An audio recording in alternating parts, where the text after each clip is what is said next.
Bom, então, conforme já dito, aguardamos a chegada do nosso palestrante. Enquanto ele não chega, nós vamos desenvolvendo aqui o Evangelho segundo o Espiritismo. E eu escolhi um tema hoje assim bastante interessante. Está no capítulo 13, no item 18, os órfãos. Vou fazer uma leitura da introdução desse item. É de um espírito familiar. Ele inicia: meus irmãos, amai os órfãos. Se soubesseis quanto é triste ser só e abandonado, sobretudo na infância, Deus permite que haja órfãos para exortar a lhes servirmos de pais. Olha que coisa interessante. A gente está em um mundo de provas e expiações, um mundo muito materialista, e são muito poucos as pessoas que têm assim um coração moldado, receptivo, e que têm um olhar mais profundo para enxergar essa realidade. Esses irmãozinhos invisíveis que perambulam, que às vezes sofrem a solidão, abandono,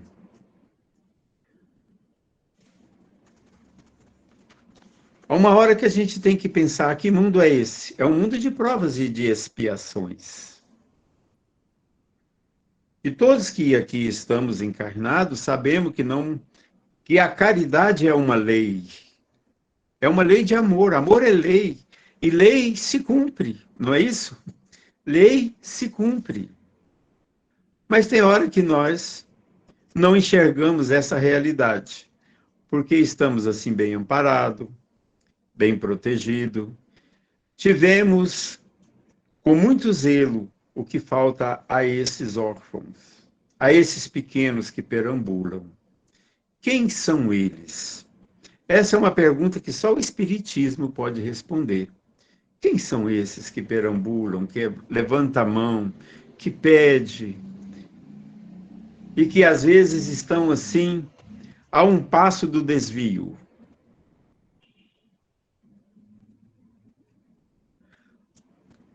Nós vivemos, e nem Jesus conseguiu assim agradar a todos. E nós, com a nossa imperfeição, no nosso convívio, também não agradamos a todos.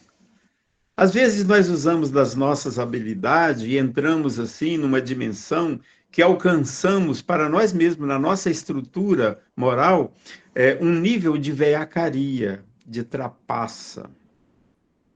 E a gente prejudica. E quem prejudica, esquece. O prejudicado guarda mágoa. O prejudicado sofre. Sofre um dia, um mês, sofre anos, sofre uma vida inteira. Há pessoas que não conseguem, não encontram dentro deles, assim, uma razão para perdoar. Então a gente vai, assim, agradando a uns que nos interessa, por uma questão de interesse pessoal, nós agradamos, e até mesmo dentro desse interesse pessoal, existe ainda, assim, uma espécie de veiacaria. Muitas das vezes a gente fala: olha, eu amo a minha esposa. Mas a realidade pode até ser outra. Pode ser essa: eu me amo através da esposa que tenho. Eu me realizo através dela. Porque quando é amor, mesmo abandonado, a gente continua amando, porque o amor não morre. Amor é igual espírito, não morre nunca. Ele nasce, fortalece e vai pela vida toda. O amor é a mola da libertação.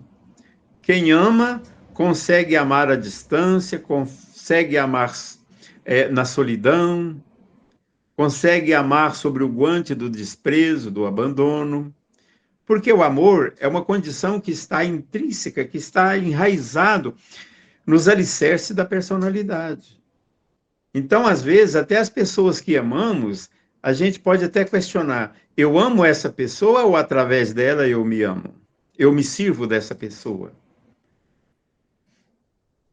Agora, há outras pessoas que a gente não enxerga, não enxergamos. Há muitas pessoas que são vistas pelo que possuem, pelo benefício que pode nos dar, pela oportunidade, pela porta que pode se abrir através de um estreito relacionamento com determinada pessoa.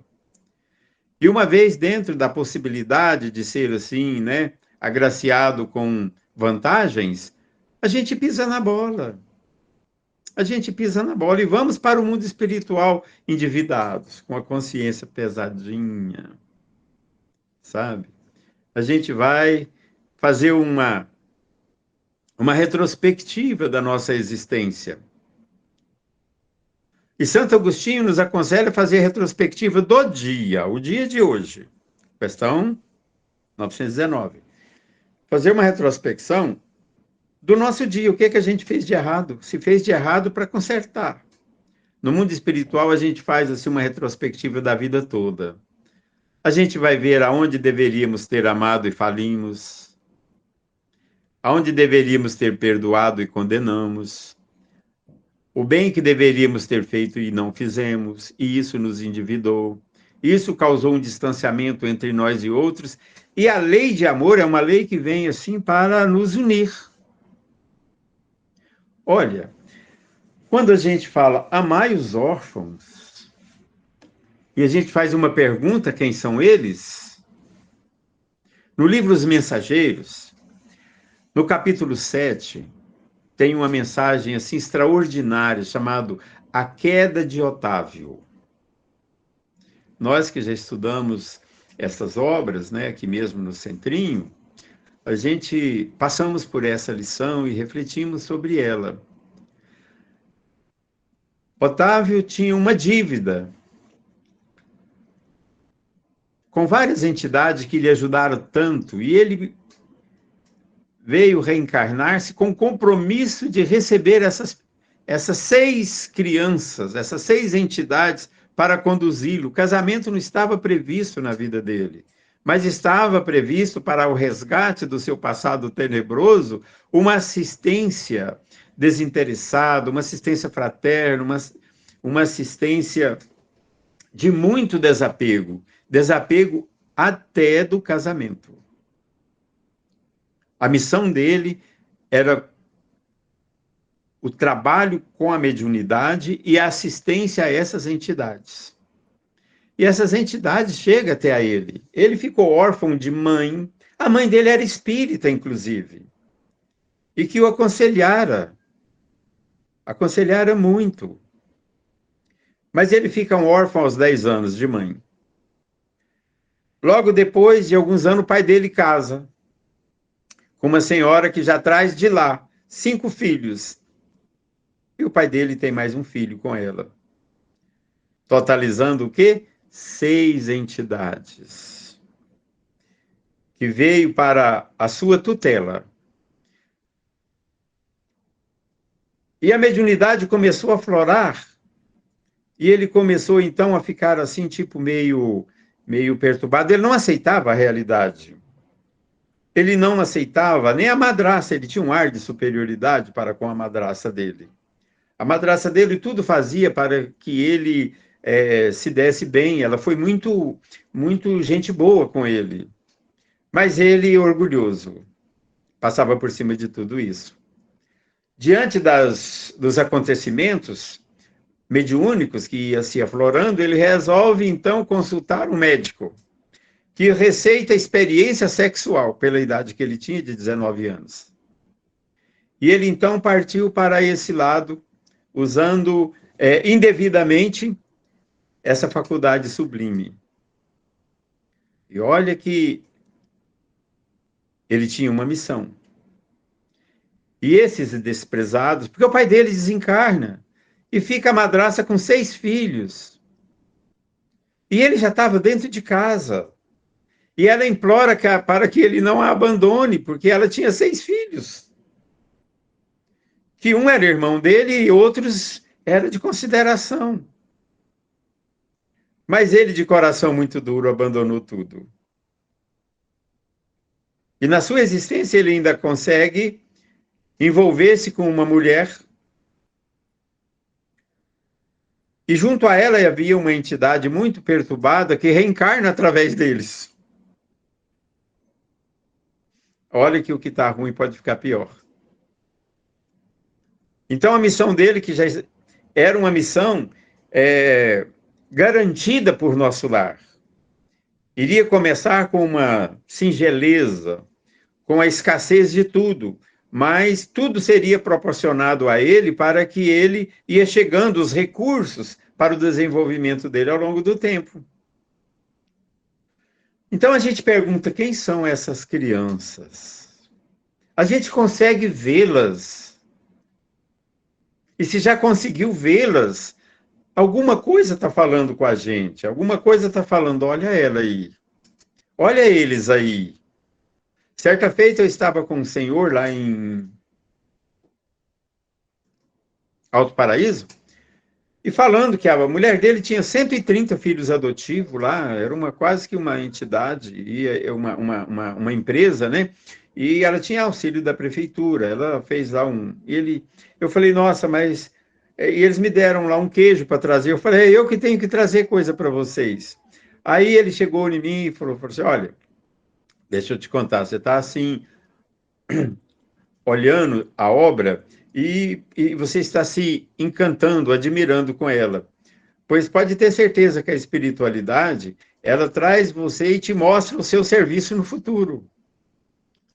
Nós estamos diante de coisas que está sendo nos mostrado para que possamos, então, amanhã estar ingressado. Deus nos ocupa em pequenas coisas para que nós possamos um dia estarmos desempenhando grandes tarefas. Né? Então vejamos, 130 crianças, que as crianças eram aquelas, a dona Marilda falou assim, que era a adotiva de todos eles, ela falou assim, olha, eu já vi, eu tenho muitos filhos aqui de pais separados, tenho órfãos aqui de pais desempregados, de pessoas que estão passando fome, e a prefeitura ia abandonar 80 crianças, eu fui lá e pedi, o juiz me concedeu aí, e legalizou a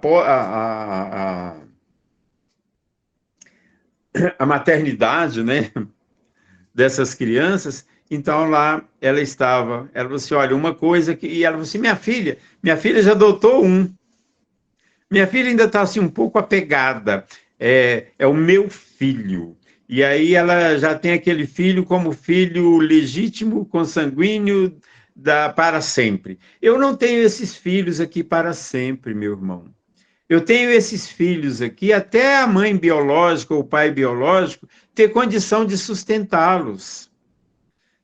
Eu me apego a todos, é claro, mas de vez em quando vem um pai que se ajeitou, arrumou um emprego, e eu fico aqui chorando por dentro e vendo ele indo, dou tchauzinho, vai com Deus, Deus abençoa, e depois eu entro ali para dentro e choro. Eu choro porque eu não sei se ele vai ser cuidado igual ele é cuidado comigo, mas o filho do pai, ela até usou um termo assim, parece que de duplo sentido, o filho do pai e o filho da mãe tem que ficar com a mãe e tem que ficar com o pai, do jeito deles lá. Eu não posso ter assim o egoísmo de querê-los aqui para mim, porque Deus colocou foi lá. Então eu estou aqui auxiliando, não é? A gente está vendo aqui nesse livro que nós estamos estudando agora, Ação e Reação, no capítulo 16. No capítulo 16 tem um personagem lá chamado Adelino. Esse Adelino é um espírita trabalhador, desapegado, trabalha além das suas forças. Nós vamos passar por lá, viu, Elisa, Zé Carlos, nós vamos chegar lá. E aí ele dando assistência fraterna e todo mundo assim, sabe? Ele era muito simpático, mas estava passando por uma situação muito difícil e estava com um problema na pele, como se fosse aí um fogo selvagem, alguma coisa nesse sentido.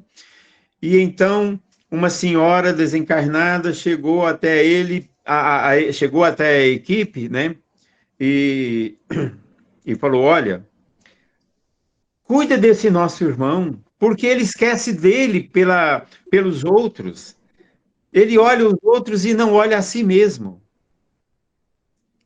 Chegou um espírito também, desencarnado, e fala com a entidade, falou assim, olha, a minha mãe que vive numa situação muito difícil, eu cheguei até a ele e implorei dele uma assistência para minha mãezinha, e ele assimilou em pensamento, até pensando que fosse dele mesmo essa ideia, e ele foi até lá e serviu a ela.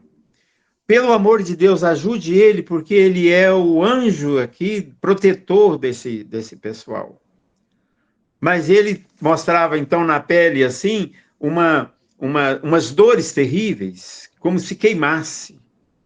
E que ele ficava assim, isso não tirava do serviço e não o desencantava da tarefa que ele estava desempenhando. Então, após essa solicitação dessas entidades, foi até dito pela equipe espiritual que já estava gostando dele pelo tanto que o povo gostava dele, não é? E aí eles saíram e foram até acompanhando ele até a sua casa. Chegando lá, a mãezinha dele vem recebê-lo, né? E aí inicia-se então uma conversa entre eles, né? Lá tinha 2 filhos adotivos. Ele era separado e tinha uma filha, Marisa. A Marisa era filha dele legítima. Ele foi casado, mas a mulher o abandonou. E ele ficou. E depois ele achou lá 2 garotos. Um chama Raul e o outro Mário. Que eram 2 menininhos de cor, menininho preto, que estava lá, na tutela dele. Aí você olha, podemos fazer sim, interceder pela saúde dele, pela empreitada e pela seriedade que ele está tendo com o seu trabalho. É preciso ver. A gente pode dar uma aliviada. Mas ele tem os seus débitos. Isso aí não é de graça, isso que ele está suportando. E aí, então, eles foram contar a história dele. A história dele começou como órfão. E um senhor chamado Gaspar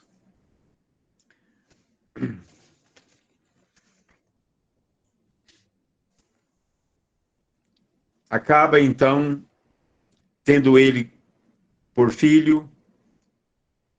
Aliás, esse Gaspar casou com uma mulher assim, um pouco leviana, mas teve esse filho. E depois, essa mulher, numa outra oportunidade, esse rapaz casa com uma mulher nova, bem nova, muito parecido com aquele caso de loucura e obsessão do Manuel Filomeno de Miranda, né? Que a gente também já fez estudo sobre ele. Então, essa moça nova começou a ver o enteado com outros olhos. E começou, assim, a assediá-lo. Isso é o Adelino na vida passada. E, de repente, ela acaba, então, conquistando ele. Inventava viagens e ele estava junto com ela nas viagens e ele começou a ter ciúme dessa madrasta com o pai. Ele arruma 2 cidadãos lá, 2 escravos, malfazejos, e resolve então matar o próprio pai, que era rico, para ficar com a madrasta. E aconteceu. Eles entraram lá, esses 2 escravos, malfazejos, botou fogo no pai dele, e agora ele ficou livre. Mas o pai não o perdoou no mundo espiritual. E ele ficou assim, obsediado. Mas morando com essa mulher.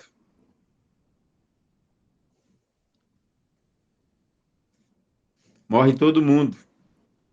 E muito endividado, ele pede uma reencarnação reparadora. E nessa reencarnação reparadora, ele recebe como a filhinha Marisa, a antiga amante do passado, mulher do pai dele, que era amante dele. Era a filhinha que ele gostava muito. Os dois garotinhos lá enjeitados, Mário e Raul, eram exatamente os escravos que ele contratou para matar o pai. Era hoje filho adotivo dele. E logo mais tarde, chega lá na sua residência, um menino enjeitado, que alguém largou lá e correu. Ele foi lá e pegou o menino e abraçou e saiu correndo lá para dentro, chamando ele de meu filho. Era o pai que ele matou incendiado no passado. Então hoje a gente olha assim, quem são essas crianças? Amai as crianças, porque é tão doído um isolamento, um abandono, uma orfandade. Sabe, eu vejo crianças que têm tudo, têm sapatinho, têm tênis, têm roupa bonita, e eu estou aqui na rua, não tem nem o que comer. Eu tenho que torcer para que alguém deixe um resto de refrigerante, um pedaço, ou um resto de um resto de salgado, para mim tapear a mim mesmo. Quem são essas crianças? Que mecanismo é esse que Deus usa para trazer as pessoas que têm necessidade de se relacionarem para um ostensivo relacionamento, intercâmbio?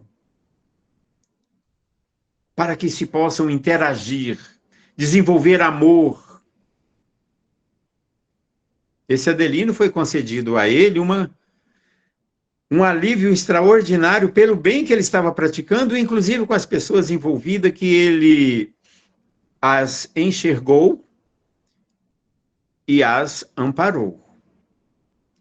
E o que nós precisamos, então, é olhar o seguinte: Adelino era um espírita praticante, e praticante com amor, com prática mesmo. Não era só teoria. Ele era bom para todos. No bairro que ele morava, todos o procuravam nas suas necessidades, e ele, do jeito que estava, enfermo e tudo, e atendia a todos. O Bezerra de Menezes, ele fala o seguinte: enquanto a gente estiver vendo essas coisas, enquanto isso estiver perto de nós, esses gritos, esses ranger de dente, essa solidão, esse abandono, essa orfandade, essa dificuldade gritante, essa dor que atua, e isso não nos despertar como voluntário da causa, nós vamos esperar em vão por um mundo melhor. E nós iremos lamentar as oportunidades perdidas, porque elas conversam conosco. Tem alguma coisa que fala assim, eu posso fazer.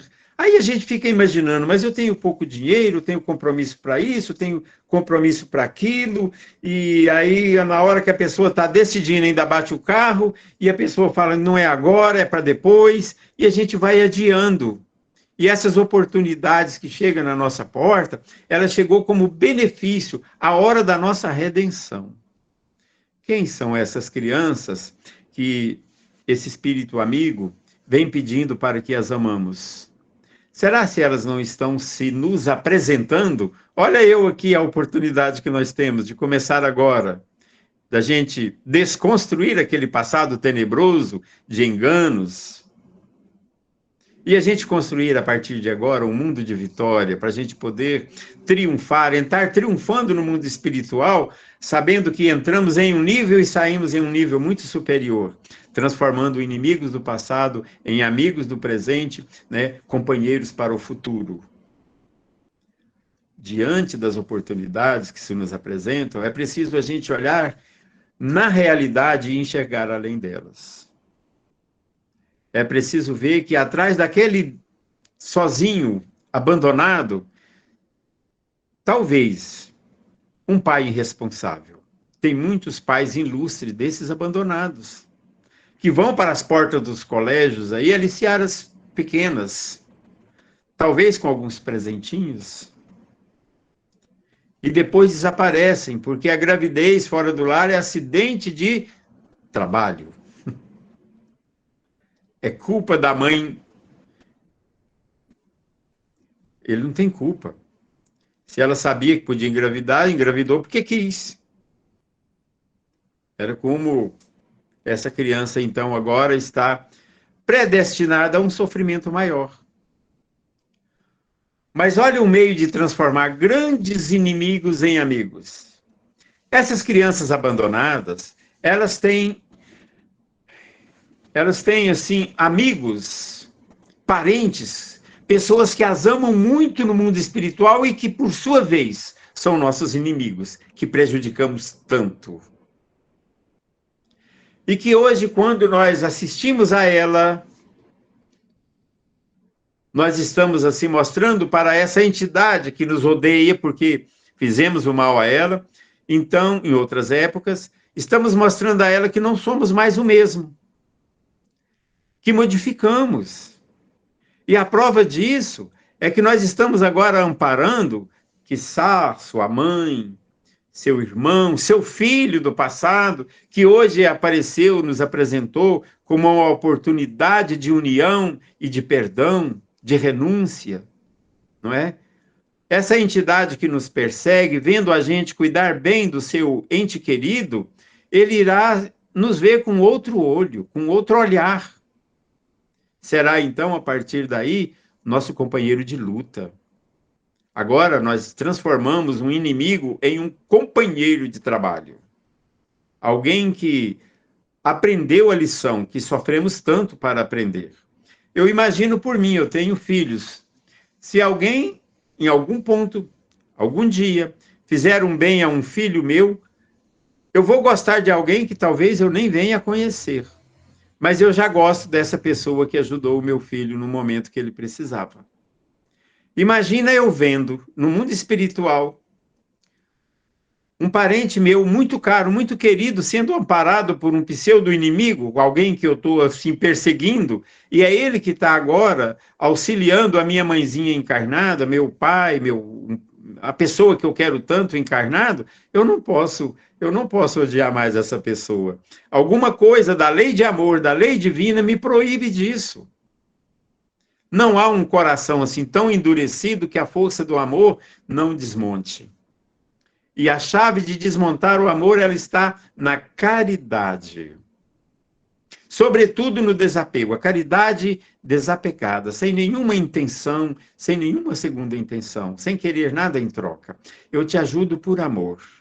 E você não é meu filho consanguíneo, mas você é filho do meu coração. Você é a pessoa que Deus colocou no meu caminho para caminharmos. E nós vamos caminhar junto. Eu posso agora te ajudar o que eu já aprendi e junto nós triunfaremos. Estaremos juntos. Você não está sozinho, você não está abandonado. Pode me chamar de papai.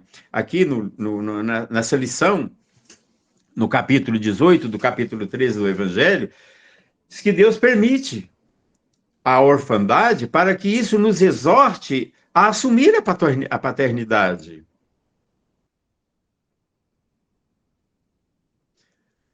Então, gente, fica aí para a nossa meditação acerca dessas pessoas que experimentam o abandono. Ninguém está numa situação assim por capricho de Deus, são por oportunidades divinas.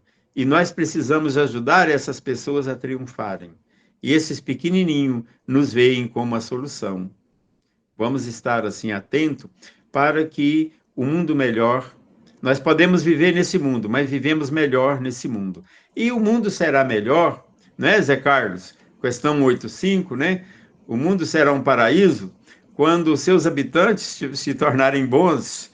Então, vamos começar de nós, abrir as mãos da caridade, abrir o olho da caridade, abrir os braços da caridade, usar a voz da caridade e envolver esses pequenos, encaminhá-los, protegê-los, conduzi-los.